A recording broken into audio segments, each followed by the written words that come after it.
ആശാവർക്കർമാരുടെ സമരത്തെ തള്ളി CPIM. സമര നാടകമെന്ന് പരിഹസിച്ച് പാർട്ടി പത്രത്തിൽ എളമരം കരീമിന്റെ ലേഖനം.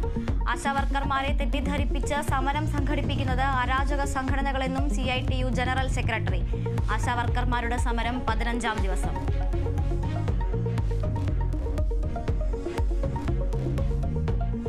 ആറളത്ത് കാട്ടാനാക്രമണത്തിൽ ആദിവാസി ദമ്പതികൾ കൊല്ലപ്പെട്ടതിൽ പ്രതിഷേധം ശക്തം. വനമന്ത്രി പങ്കെടുക്കുന്ന സർവകക്ഷി യോഗം വൈകിട്ട് കൊല്ലപ്പെട്ടവരുടെ പോസ്റ്റ്മോർട്ടം നടക്കും. പഞ്ചായത്തിൽ UDF BJP ഹർത്താൽ. ആറളത്തെ വീഴ്ചകൾ പരിശോധിക്കുമെന്ന് മന്ത്രി AK ശശീന്ദ്രൻ. അവിടെ നടപ്പിലാക്കേണ്ട പരിപാടികളിൽ കാലതാമസം ഉണ്ടായിട്ടുണ്ടെങ്കിൽ ആ കാലതാമസം ഒഴിവാക്കുക. സ്വാഭാവിക കാലതാമസമാണെങ്കിൽ ത്വരിതപ്പെടുത്തുക. അവിടെ ഏർലി വാർണിംഗ് സിസ്റ്റത്തിൻ്റെ കുറവുണ്ടെങ്കിൽ അത് നടപ്പിലാക്കുക.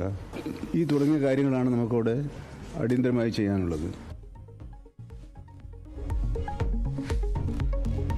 കോൺഗ്രസ് നേതൃയോഗം തിരുവനന്തപുരത്ത്. തദ്ദേശ തിരഞ്ഞെടുപ്പിനുള്ള ഒരുക്കങ്ങൾ പ്രധാന അജണ്ട. തരൂർ വിഷയവും ചർച്ചയായേക്കും.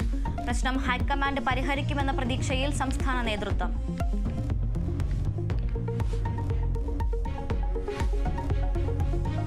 NCP സംസ്ഥാന പ്രസിഡന്റിനെ പ്രഖ്യാപിക്കുമെന്ന് മന്ത്രി AK ശശീന്ദ്രൻ. പാർട്ടി പദവിയിൽ ഒഴിവ് നികത്തുമെന്ന് കേന്ദ്ര നേതൃത്വം. നേതൃത്വമാരെ തീരുമാനിച്ചാലും അത് അംഗീകരിക്കുമെന്ന് മന്ത്രി.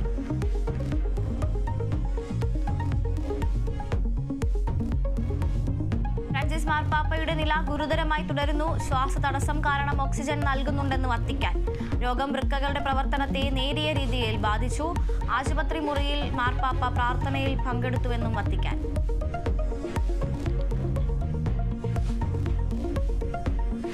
ചാമ്പ്യൻസ് ട്രോഫി ക്രിക്കറ്റിൽ ഇന്ന് ന്യൂസിലാൻഡ് ബംഗ്ലാദേശ് പോരാട്ടം. മത്സരം ഉച്ചയ്ക്ക് 2:30 റാവൽപിണ്ടിയിൽ. ആദ്യ മത്സരം പരാജയപ്പെട്ട ബംഗ്ലാദേശിന് ജയം അനിവാര്യം. ജയം തുടരാൻ ന്യൂസിലാൻഡ്.